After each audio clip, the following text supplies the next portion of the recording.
Hello, everyone. How are we today? Hi. Okay, so welcome to today's webinar on the topic of eating disorders, and thank you for all joining us today for this really important conversation. Luke, I'll just get you to move on to the next slide. So before we get started today, I just want to acknowledge the traditional custodians of all of the lands on which we meet today. So for myself, that's the Wadawurrung people.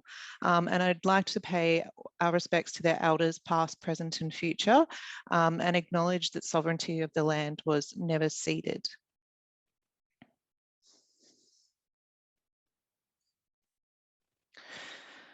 I'll just get you to click onto the next slide there, Luke, thank you. So my name's Tennille and I'm Fitness Australia's dedicated workplace wellbeing clinician / consultant, and I'm going to be facilitating the session today.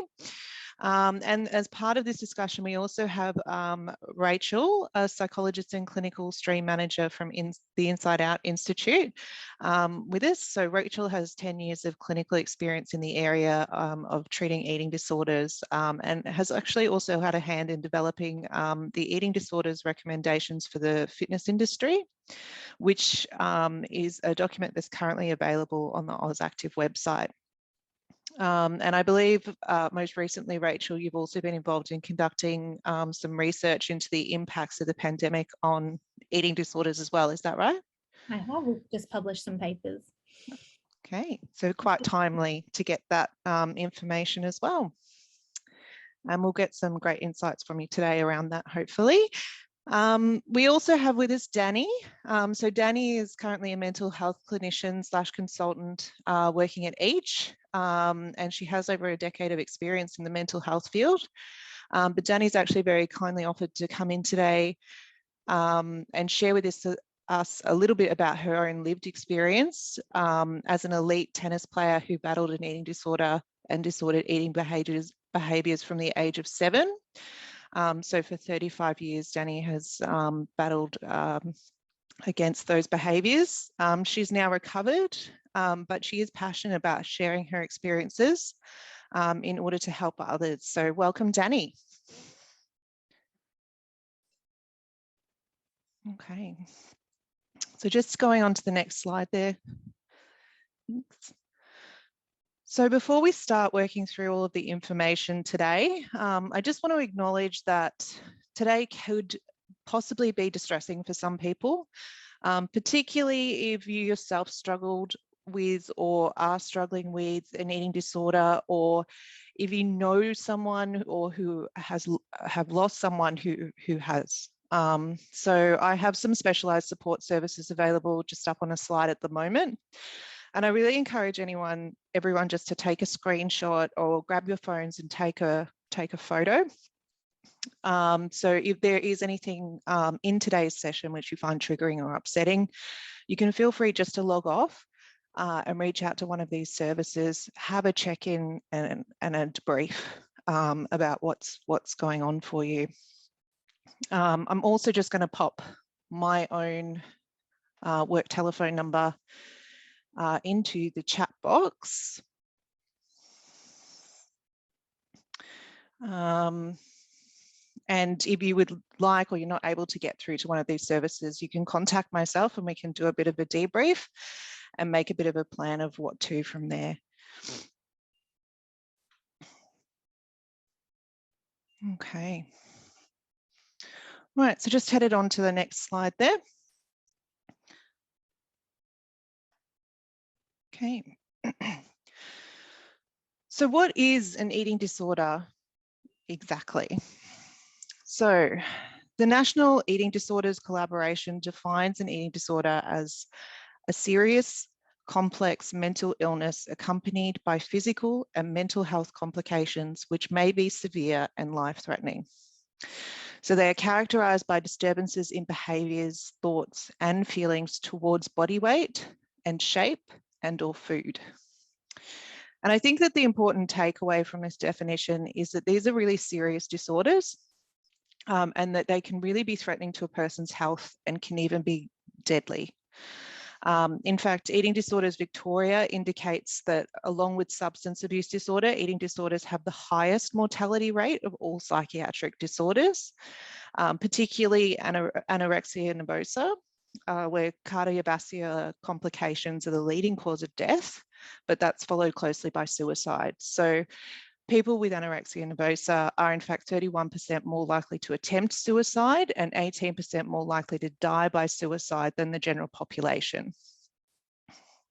So, and although the mortality rates for bulimia nervosa and binge eating disorder are lower than that for anorexia nervosa, they're still significantly higher than found within the general population.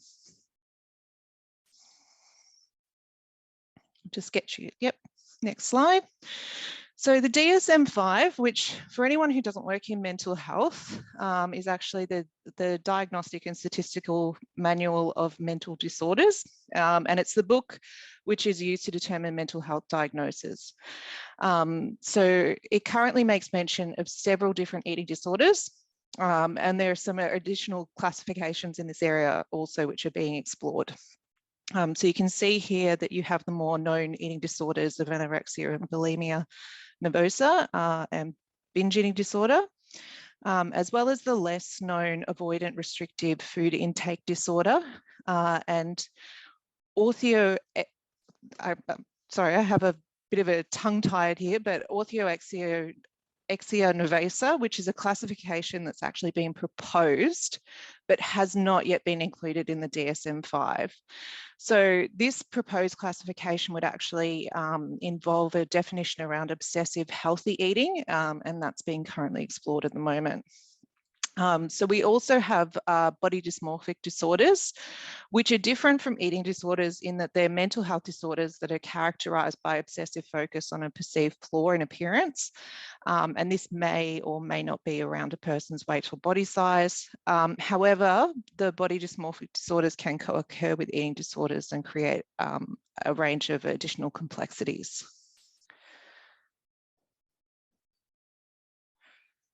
Okay. So contrary to what many people think, eating disorders can and do occur in people of any gender or demographic at any stage of their lives. So around 1 million or 4% of the Australian population struggle with an eating disorder, and many more than this struggle with disordered eating behaviours. So for example, approximately a third of Australian adolescents engage in some form of disordered eating behaviours within any given year.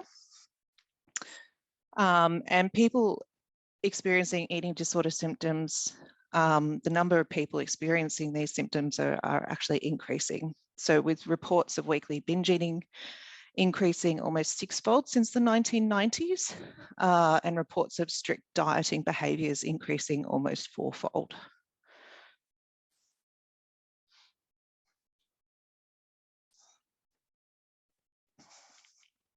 Okay.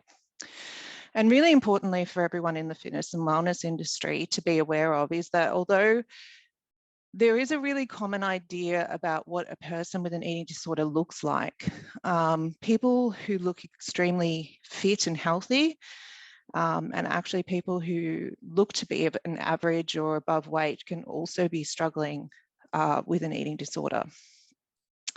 And in fact, both men and women that engage in competitive sports, fitness activities and dance have higher rates of body dissatisfaction, disordered eating and eating disorders than those within the general population who aren't heavily engaged in these activities.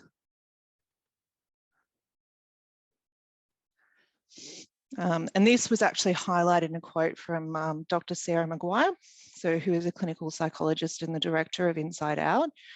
So when she pointed out in a recent interview that research indicates that up to 81% of adults with anorexia nervosa engage in excessive exercise during the acute phases of their illness.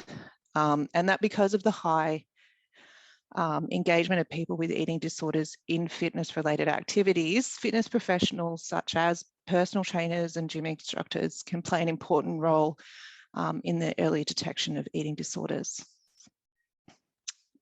So from the sounds of things, our AusActive trainers and facilitators are going to be coming into contact with more and more people who are going to be struggling with eating disorders, disordered eating, or body dysmorphia. And it's really very important that our members be empowered to tackle the challenge of working with this population of people as appropriately as possible. But I know that sometimes for trainers, it can feel like a really challenging space. And, you know, what we really want to dive into today is to try and give our members some support and direction in relation to managing this area of their work. So with that in mind, we have a fabulous goldmine of information available to us today in the form of our two guests. So both from the perspective of a specialised and experienced clinician, and also someone who's lived through a long and difficult battle with these disorders herself. So I'm going to let both kind of tell you a little bit more about themselves before we dive into the Q&A part of this, for what will hopefully be like a really interesting and open conversation. I will just mention though, before we do get into that bit, today's session is being recorded. If you didn't notice that when you popped in, you'll see the little recording up in the corner of your screen. But I'd still really encourage anyone who has a question or a comment or a reflection to just pop your hand up and turn on your microphone once it's your turn to speak, and even your camera if you're feeling brave enough as well. So although this can be a really tough topic for a lot of people, it's really important that we all work together to create an inclusive environment where everyone feels encouraged to participate, and most importantly, safe to be able to do that as well. So on the screen at the moment are the rules of engagement that I'd just really like everyone to agree to abide by. So being respectful towards one another, and listening to each other's and the presenters' stories and perspectives with an open mind. Only one person needs to be speaking at a time, so please just pop your hand up and wait to be called on before asking a question or making a comment or offering a reflection. So if you feel that you must disagree or challenge an idea that someone puts forward, please ensure that whatever you're planning to say keeps the focus on the topic and the issues. So don't direct your statements towards another person specifically or their personal experiences. Everyone's experience is going to be different, and it's valid. And while it's certainly a place that I really want to encourage everyone to be able to ask questions and get some clarity from our guests today, being disrespectful or judgmental about people's experiences is not welcoming. So let's steer clear of that. All right, so let's hear a little bit from our guests, and then I'll just pass it over to you guys, the audience. So we'll start with Rachel. Could you give us a little bit of information just about your background and also about the research that we were mentioning before around COVID and eating disorders and what it's suggesting at the moment? Sure. To be brief, you have to keep me quiet during this if I talk a lot. As you said, I'm a psychologist and I've worked in the eating disorder space for about a decade. And that means I've worked in emergency departments, I've worked in private practice, I've worked for the Butterfly Foundation before coming over to the Inside Out Institute, where we do all sorts of things, from changing public policy to partnering with Fitness Australia around guidelines to delivering treatment and writing training. So one of the other things that I have done is written introductory training for fitness professionals, which are all welcome to check out if you want some more information. But you know, and I guess this leads me into the COVID stuff you were asking about, Tennille. One of the things that we know about people with eating disorders is they're really hesitant to seek help. They might not be aware that they have a problem, or they're not sure where to go, or they're really not necessarily willing to change, or they don't know how serious it is what they're doing. And our COVID study really showed how many incredibly unwell people are out there in the community who aren't engaged in treatment, who we don't know about. And you guys are in such a great place to be able to identify some of these people and really help them to get the support that they need to get better, because people really trust their fitness professionals, and they're coming to you guys and talking about these things. And so I'm really excited to be able to be here and to talk to you and hopefully offer you some support. We have done some surveys and studies into fitness professionals at Inside Out and found that for some of you, potentially not the ones that have come today, but maybe that many fitness professionals aren't very confident in approaching people and talking to them about their concerns or in knowing what to do. So I guess I'd really like to be able to help with that if I can. Thank you so much, Rachel. And Danny, you've actually gone through the experience of struggling with eating disorders at a time when you're also considered to be a top athlete. Would you tell us just a little bit more about your personal experience? Yes, of course. Yes. Hi, everyone. I'm really happy to be here today, and thanks for your time. So yeah, my journey was really long. I had a chronic eating disorder, as Tennille mentioned, from the age of 7. It was actually picked up by my mum when I was about 9, and I was already in the national training program by then, and I was actually diagnosed with anorexia at 11. Even though I was in the national training program and going through, you know, everything that was involved in trying to be a top professional athlete, a top tennis player, back in my day, you know, eating disorders weren't really talked about. They weren't really picked up on. I knew that I had an eating disorder the whole time. It wasn't like I wasn't aware of it, but it became my best friend. It became my coping mechanism for everything difficult in my life. I was not ready to let it go. And throughout my tennis career, like I assume I could have been a much better tennis player, but it helped me. I felt like at the time it was really helping me, again, like as my best friend. And I knew a lot of my fellow athletes were also struggling with eating disorders. So in the fitness area, in elite sports, it can almost be like everybody does it, like it's known, like you know your partner, your training buddies, they're doing it, everybody's doing it. So it does become quite normalized as well, and you might experience that. And then throughout my career too, I went to America and Europe and played tournaments, and I get comments from people like, oh, you look so fit. I wish I could look like you. You know, you've got great legs. And tennis being one of the aesthetic sports, like tennis, swimming, gymnastics, at quite high risk of eating disorders, because you're supposed to, well, there's this ideal that you're supposed to look a certain way. You know, you're supposed to have this great figure, tennis players, and you're supposed to be beautiful and all these things. So there's a lot of pressure as well, which sort of really drives the eating disorder behaviors. And also when you're training, you're normally sometimes, you know, really focused on diet.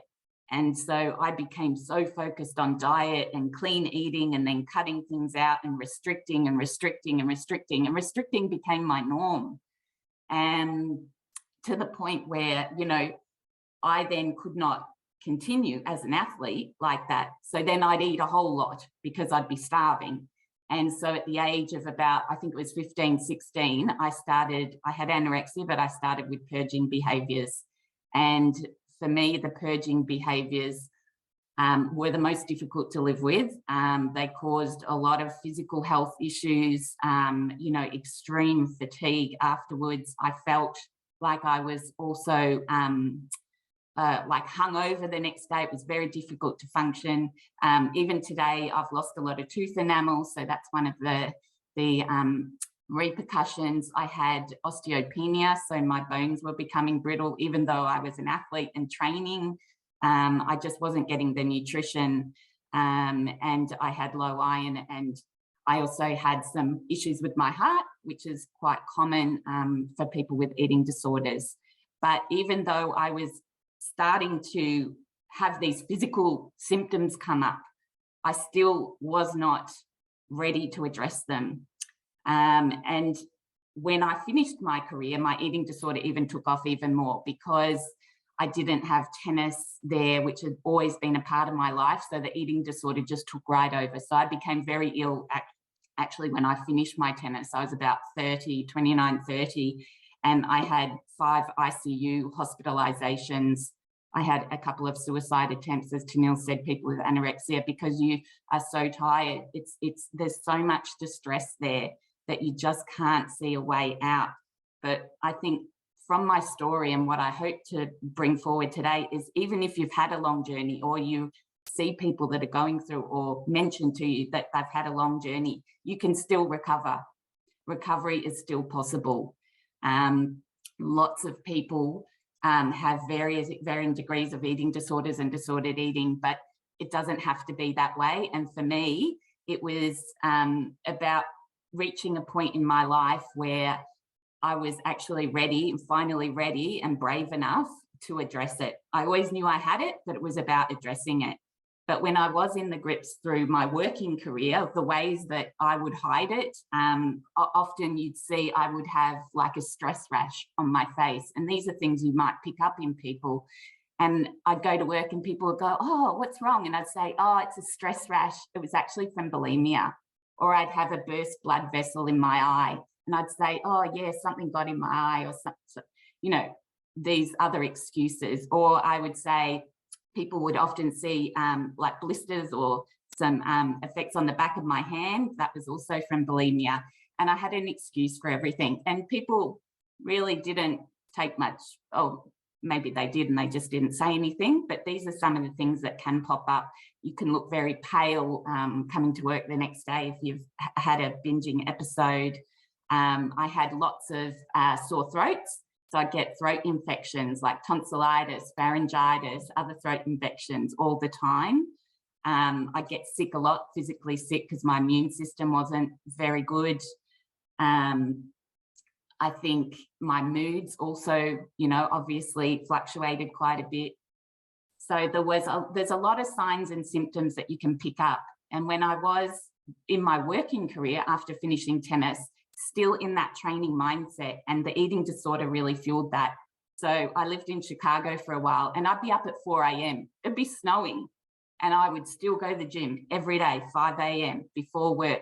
I would do spinning class. I would do this, that, the other, and then get to work and then restrict all day, drive home, have dinner, probably purge my dinner because work was stressful and that was my coping mechanism to get the stress out, and just collapse at night and do it all over again.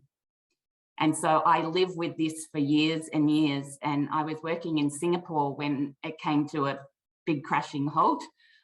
Before mental health, I was in international trading, international business. And in Singapore, there was lots of people that were very tiny. Asians are very small.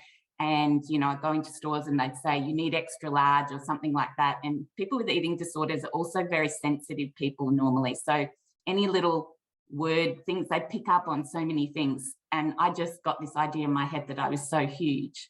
And I ended up just not eating to the point where I'd stand up and pass out. So I was hospitalized in Singapore a couple of times, and eventually I was 5 years there. I came home and sought treatment at the Melbourne Clinic, and I was with them for a couple of years. But I was, by that point, terrified but determined to overcome it. And I think you've got to get to that point. But for me, I think as a young person starting out, you know, with my tennis career and in primary school and all of that, if somebody had really given the support and the help and the education advice to me and my family back then, maybe I wouldn't have gone 35 years to the point of, you know, having some really traumatic things happen to me. To finally on my own, you know, go through that recovery process. So it's really great, you know, what Rachel and Inside Out and Butterfly are doing now with young people as well. But I think it's all about education for the fitness community, for schools and families, for all of us to learn a little bit more and to know about the signs as well, picking up on the signs, and then how to actually talk to somebody. Because yeah, for me, if you'd come up to me in my tennis career and tried to take away my eating disorder, that wouldn't have gone down too well. So yeah, it's a tough one, but I think it's something that if we all have a little bit more education and awareness and about the language that we use when talking to people with eating disorders, it'll really, really help. And eventually, you know, it will get through to them and they will reach out for help. And I think one of the things that you said there, Danny, as well, is that, you know, I suppose that reflection on the importance of that early intervention space as much as possible, is that trying to get in early, and the idea as well that there regardless of how long someone has been struggling, you know, their recovery is always possible, and people can certainly work towards becoming, you know, or recovering. Yes. So does anyone have, or would the audience, do you guys have any questions, burning ideas or thoughts that you'd like to ask Rachel or Danny about in relation to eating disorders? Yes, Jacqueline? Hi, I've got one of my Pilates instructor teachers that I believe has an eating disorder and possibly has had it for quite many years. She's, you know, always worn baggy clothes while teaching, but during COVID, I feel as well, this last lockdown, because we're based up here north of Sydney, it became worse. So she wasn't even able to teach some Zoom classes. I found out a bit later on that she was still teaching at some studios. So where possible, I've tried to take on her classes, but I just don't know how to address it. Like, is there a legal standpoint that fitness studios have to stand by to kind of like stop her from coming and doing classes? Or is that going to make it worse for her? Like, is completely blocking her from attending to teach anymore a good thing? Like, I just don't know where to go. I've tried to ring mental health hotline. I've tried to ring the ambulance on her a few times. She just doesn't accept the help. And it's like, I've even tried to reach out to her family. And I've just kind of, when I saw this pop up, I was like, oh my God, I don't know where else to go. I tried ringing the Butterfly Foundation. They were like, we can't do anything for you. It needs to be the person going through it. But if they're not even really recognizing that they've got a problem, like, I just don't know where, from a legal point of view, gyms stand in this sort of thing. Like, is there something? Yeah, that's a tricky question, and I can hear sort of two components of that question. So one being about sort of some legal duties there as an employer, Yeah. but also about wanting to sort of help someone as much as possible and be able to express that as a, you know, as in a supportive way. Yeah. Rachel, did you want to? I think you summarized it really well. From the legal perspective, it's really hard. I don't think there are any hard and fast rules about when is a person, you know, physically, you know, unwell enough or mental health wise unwell enough for you to stop work. Like, that's probably a more industry specific question I couldn't answer for you. I apologize, Jackie. But in terms of, yeah, like supporting her, it sounds like you're doing the best that you can. And Danielle was sort of talking about how that sort of many people with eating disorders can be quite pre-contemplative, like not aware that they have a problem or not willing to accept they have a problem or to accept help. And there's lots of reasons for that. That, you know, there's some things about eating disorders that really work for the person and really help them. So, but what you can do to help people in that space to move forward, although this sounds like a very tricky one, is to raise your concerns and to talk about them as often as possible. And there's lots of resources around how to communicate to people when you're worried. And it sounds like you've been picking up on those warning signs, Jackie, you know, and saying, I'm concerned not about what you look like or, you know, what your weight is, but more that you're, you know, you're not able to come to work on time, or you're, you know, you're unwell. And those might be things that you can put in place around the legal things, you know, like if you don't have the capacity to do your job, then that would come under regular, I guess, what you would regularly do with staff. So, but if she's showing up and being able to do a job, that's a trickier conversation. And if someone isn't willing to accept help, unless they're medically unstable or psychiatrically assessed as being a risk, there's nothing we can do involuntarily for someone. We just have to keep expressing our concerns and saying, I'm worried about what you're doing because of X, Y, and Z, not related to physical appearance, you know, and that you know, and I can help you to access some support or someone to talk to. Yeah. She keeps trying to blow off as well that she's getting help, but I don't know if she's just doing that to sort of fend us off from like probing too much further. Like, yeah, it's a tough one because I don't know what to believe, you know what I mean? Like, I can clearly see she is not well, so can all my clients and so can all the other teachers, but yeah, when I've rung around a few legal agencies, they're like, there really is no legal leg to stand on. Like, because I thought it would be like, you know, we have a duty of care to provide a safe working environment. And they're like, yeah, that's the environment, but this is the person. And I was like, so there's really, as you said, there really is no legal leg from a standpoint, which is, it's tough. Like, it's really tough because you're like, I want to help this person, but I don't know how to do this without kind of like breaking her, or her getting to the point where it's like, I got to call an ambulance because she's passed out in the class. Well, I think you have to have those things in place and know what they are. That's a really good point, is you need to understand, what might look risky and when to call an ambulance, and do that every time you need to. And that's sometimes the case for someone who isn't quite ready to accept help, that we can only intervene at that point over and over and over again until they are ready. Okay. But definitely I can understand your sort of urge to get almost like more stricter and try to control more, but actually that's probably, it's not going to, help. At the end of the day, you just have to keep raising your concerns, like I said, looking at, I guess, her work performance and making sure she's meeting the parameters, required for her, and speaking to her about those, and expressing your concern for her as an individual and why you're concerned. Okay, cool. Danielle, did you have things that you wanted to add? I was just thinking, maybe there's some lived experience support groups or things. I don't know whether you've explored that with her at all, where she might be able to talk to other people going through a similar thing. Yeah, because she's not saying it's an eating disorder. She's tied it up with like colitis, or there was COVID, or So she's like, oh, they asked me all these eating disorder questions, but I don't have an eating disorder. And I'm like, you can also look at maybe like taking the eating disorder away from it, is looking at maybe like talking about a wellbeing plan or whatever, and talking about what does your healthy self look like and what does a healthy self involve. Because with an eating disorder, there's the unhealthy self and the healthy self, and we sort of lose the sense of our healthy self because this unhealthy self, this eating disorder, takes over. It's like this massive big bear.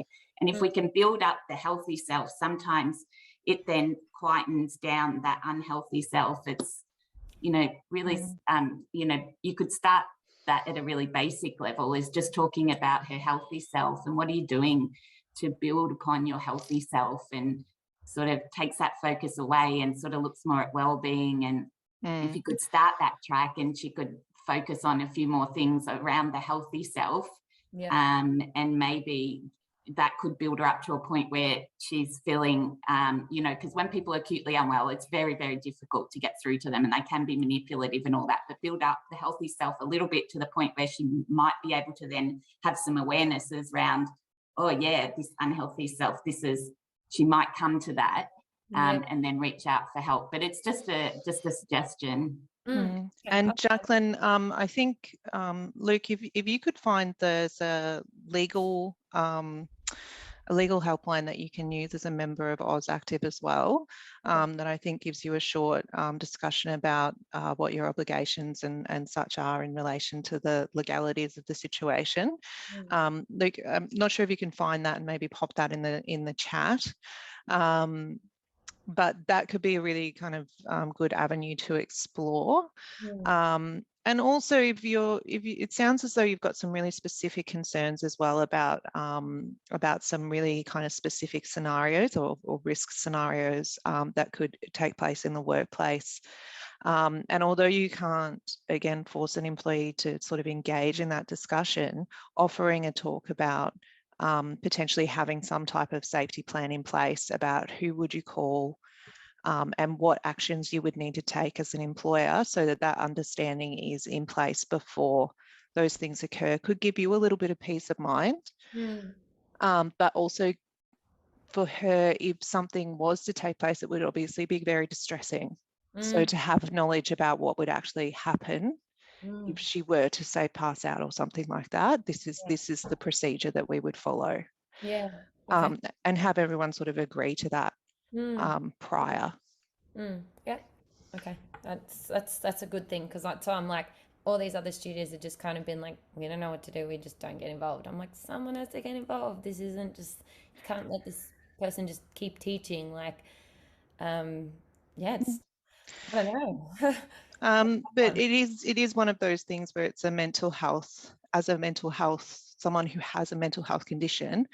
I mean, then you get like very deeply into all of that employment law sort of tangle where you're talking about potential discrimination, etc. So definitely touching base with potentially the legal support line and having a chat with them about those legalities and obligations. Okay, cool.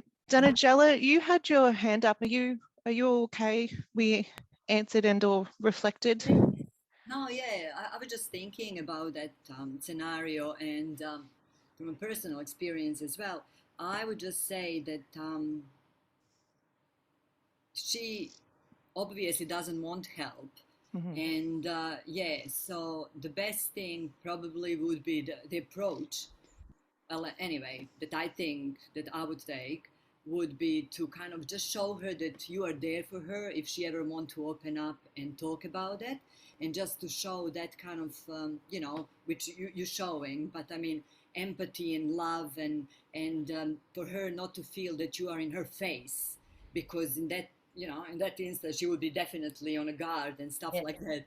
But just to be kind of there for her, and just to, you know, regularly kind of to check out with her, like how's she feeling and everything all right and blah blah blah, without really preaching to her, because yeah, she's obviously not there yet, like she really can't take it in, and it's a danger there, because if you push it, she might be distance herself even more, and it will be even more dangerous situation. So just kind of show yourself as a friend, there for her, you know, like just be kind of which you are again, but I'm just saying maybe even more and more. Be more gentle. Yes, Yeah. Because I feel like I'm probably the other one that's kind of got a bit dog at a bone at it, purely because I'm like, oh, well, I don't want it to. Because you care, yes, you care as well.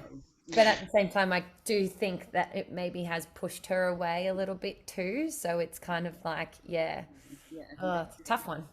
And I think, as Rachel was kind of saying, and Danny and Z were saying there as well, it's going back to that concern and repeating that concern and keeping the focus on her safety, and just expressing that worry.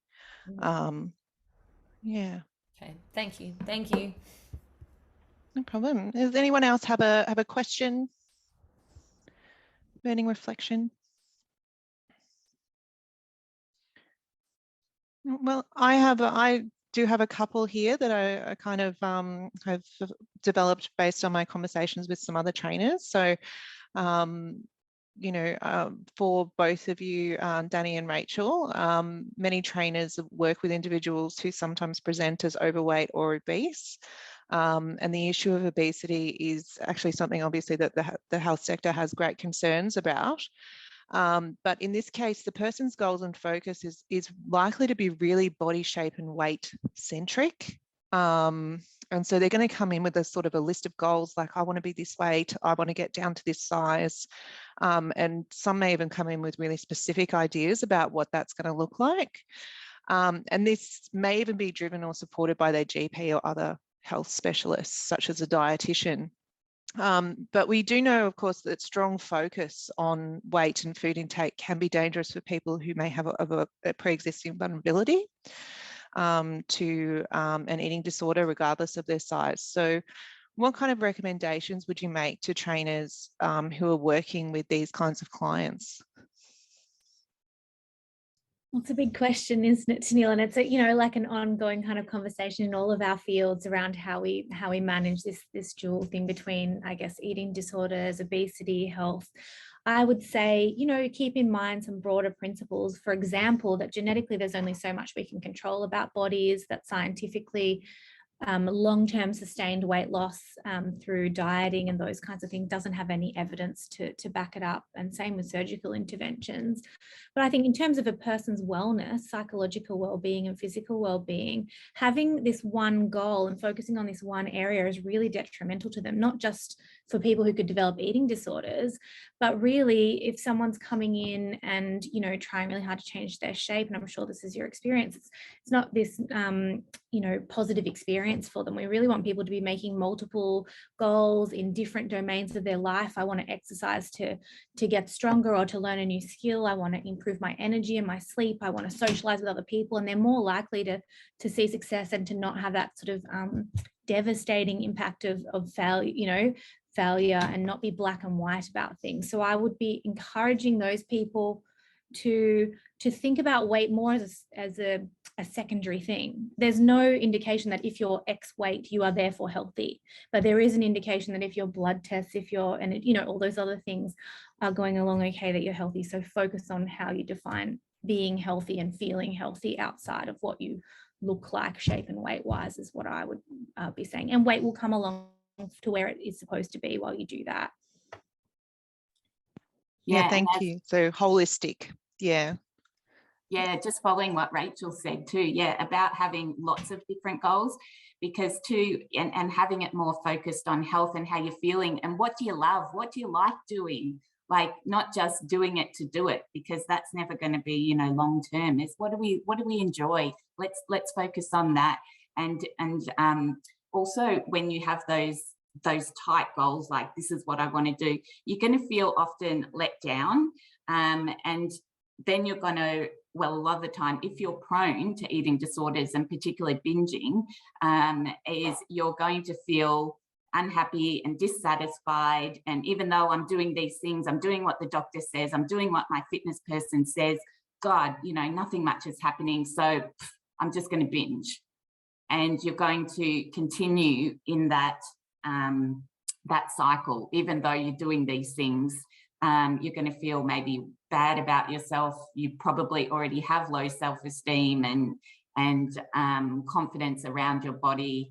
So that's why these other goals around having, you know, fun and doing things for your health and not for weight, and focusing on the holistic aspect of it instead of just weight loss is really important. Because I know when I was going through my own journey too, is whenever I felt like I was a failure, things got worse.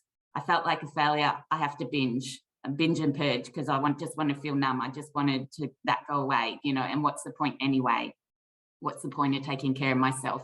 So it's a really, really big thing is failure. And particularly when people are struggling with any type of weight issue, you know, body image issue, you know, failure is a big trigger. And so just having like this specific goal can lead to those senses, the feelings of failure, and then wanting to do these compensatory behaviors to make yourself feel good or make yourself feel numb or whatever it is.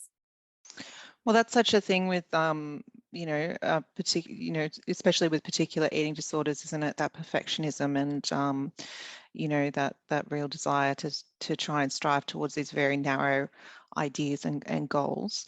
But it sounds as though you're kind of saying, guys, that it's that holistic, having multiple goals, having multiple facets and areas where you can kind of say, yep, I'm succeeding here, I'm getting good sleep, you know, I'm able to keep up with my kids, or I'm able to kind of get out of the house more, and kind of having these other sort of areas that can kind of, yeah, you can see progress and in other ways. Yeah, and it's helping to improve self-esteem in that way as well. So someone's not entirely focused on how they look or what they weigh as a way to judge themselves. They're thinking about themselves in these other domains, and we're not putting all of our self-worth eggs in this one basket, which actually isn't, like I said, isn't necessarily something we have entire control over, because you know, genetics play a huge role in what shape and weight we are. And a lot of things aren't sustainable that we do in a really black and white way. So even if you can achieve it for, you know, a 6-week challenge or something, that person's going to have that experience of failure if they don't, you know, if they then can't keep up with the extreme things that they're doing. And yeah, it does, you know, increase risk of eating disorders, which is what we're all here to talk about. But I think in general, this is a really important topic. Alan, you've got your hand up. Oh, yeah. Sorry, I have to work out how to unmute. I'm thinking about what everyone's saying, and that is, all those things are really important. So I do have a few clients who are they've all got different issues around self-image, eating, they have anxieties. One girl is constantly bouncing backwards and forwards from anorexia, but she has a whole lot of other things that go with that. So very bipolar. So it all goes with her mood. It all goes with the medication. So some days she feels that the medication is making her put on weight because she has a poor self-image. However, what I really think is important is having that connection with a person, whether it's your personal trainer or finding someone else that your client or group that your client can connect with can actually help them, because it can become like a little support team. So you have your like go team, yay, you know, behind that person, so that they feel that even when they fail, it doesn't matter, because they're part of something that makes them feel happy. So it is that it reminds them of the enjoyment that they're kind of getting out of it. So I feel that is really important. And for some, I feel that for some people, takes a little bit longer for them to find that.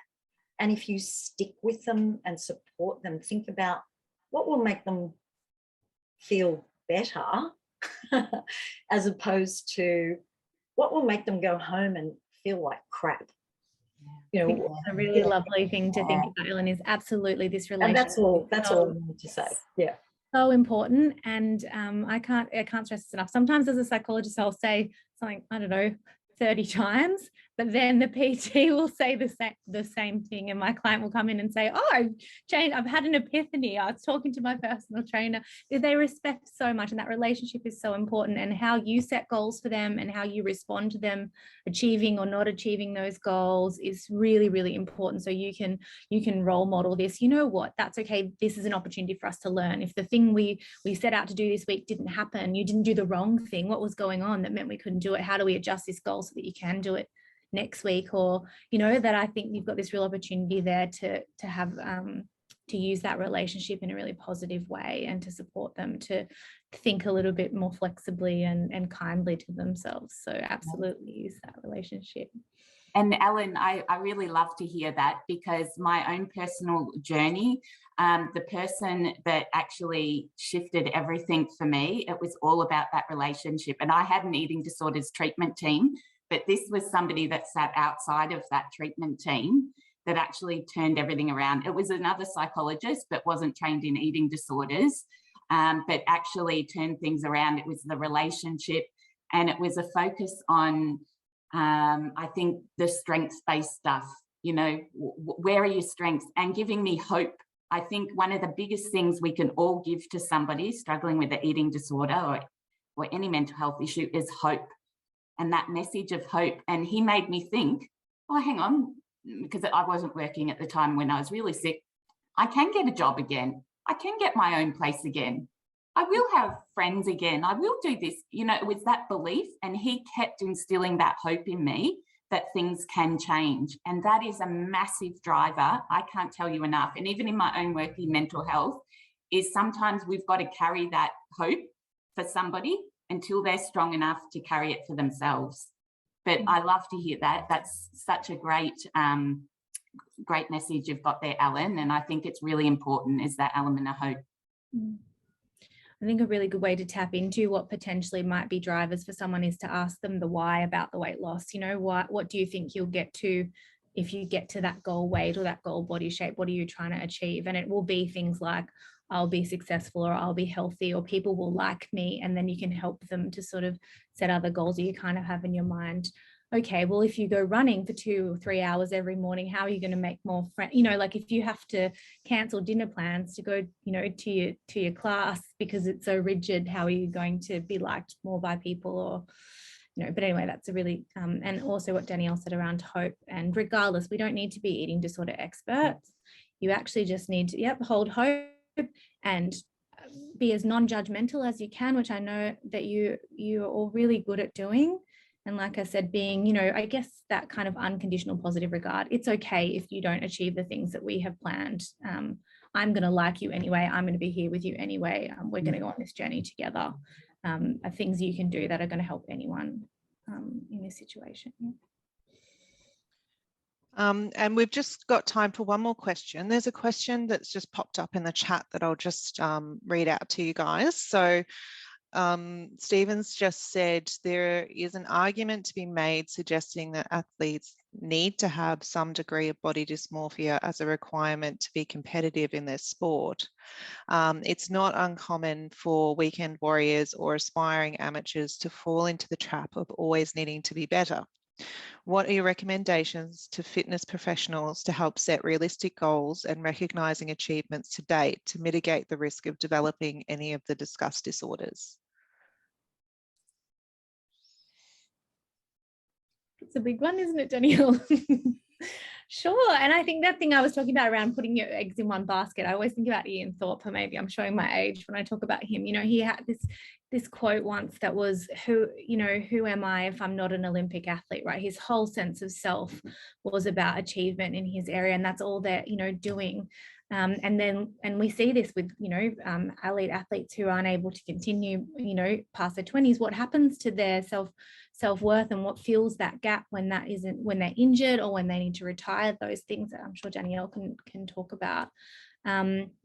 Yeah, I think it's about making sure that we're looking at physical and mental health all along, and thinking about when does something become unhealthy. So, for example, not resting after an injury, or not being able to be flexible around having kids and a job and other things that they need to do, and making sure they understand, how important it is for good well-being to have that holistic approach to what is giving them value and self-worth, and what the goals are that they're setting. So I guess I would frame those things as all being in line with that one goal, right? So if someone's coming to me and saying, I really want to do well in my job, that's all I care about, I can frame eating well in that, exercising well, resting, having pleasure, having social experiences is all going to help you to do your job well. And it's the same with sport. If you don't get all of those things, you're actually not going to be good at that thing that you're aiming to do. Mm-hmm. Yeah, and I think just on that, like when you are an athlete, or even if you're, an amateur athlete, I think when things become really obsessive, that's when the danger kicks in. And obsessiveness, things become very narrow. And as Rachel said, if that's just the goal, I think that's when it becomes troublesome. So, when we're training day and night, and we're not having any time with friends or family and things, everything else goes by the wayside. And all it is about this because I want to be this amateur athlete or athlete, and I want to look this way, and I want to be this way, and I don't care about anything else. And that's when, the balance goes right out of whack. And that's when our thoughts become very, sometimes can become irrational, but they're definitely obsessive. And the more we obsess, then we get even more obsessive and more obsessive, because we're not looking at things holistically, and we don't have more and other things in our lives to balance that out. So yeah, I mean, there's been points in my life where I was very obsessive, and just training and tennis meant everything to me. And they were probably some of the times where, I was probably most unwell as well. But yet, I thought I was doing the right thing, training and trying to be the best, trying to be number one. But you've got to realize, and that's where you guys can come in and talk to people and say, besides the training, I see you coming into the gym, so many hours a day after work, before work. What else have you got going on in your lives, and trying to maybe just start that conversation with them.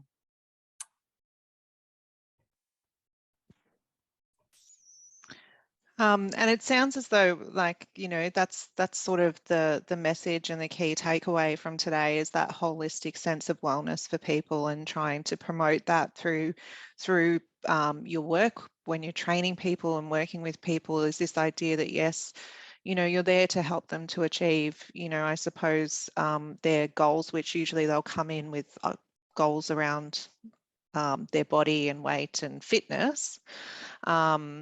But it is supposed to be about having a good relationship with your body, and a healthy relationship with yourself and your body, and promoting that as the ideal is the goal, rather than promoting it as a way of punishing or restricting or limiting yourself and your life and your behavior. Any final thoughts or comments or questions for the guys?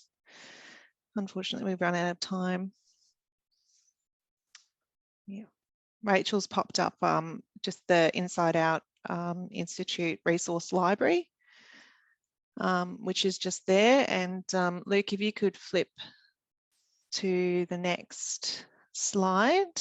We've got some resources here for further information and education. So these resources that I put up are around eating disorders that are specifically developed for fitness professionals to access. So that includes the recommendations for the fitness industry, and the how far is too far information for fitness professionals as well as the Inside Out red flags, decision making and communication for at-risk clients in the fitness industry course, which is a really great one if anyone wants to kind of undertake a course in the area as well. Rachel, were you part of developing that, or? So I co-wrote that with a personal trainer with lived experience of an eating disorder. So we hope we've covered all the basics. And you do get the professional development points from Fitness Australia if you're one of their members. Yeah, awesome. And just, Luke, I'll get you to flip as well to the next one. So just again, those support services for anyone, if anyone had found anything that we talked about today distressing, please reach out to one of these specialised support services, or Luke, I'll just get you to pop the next slide up as well. My contact details are also on this slide. So if you're not able to get through to anyone and you just want to have a debrief and a chat and make a plan about what's next, you can feel free to reach out to myself as well. Okay, so thank you very much to our guests, Danny and Rachel. Thank you very much for your time and for answering our questions. Thank you for having us. Yeah, thanks everyone. Bye guys.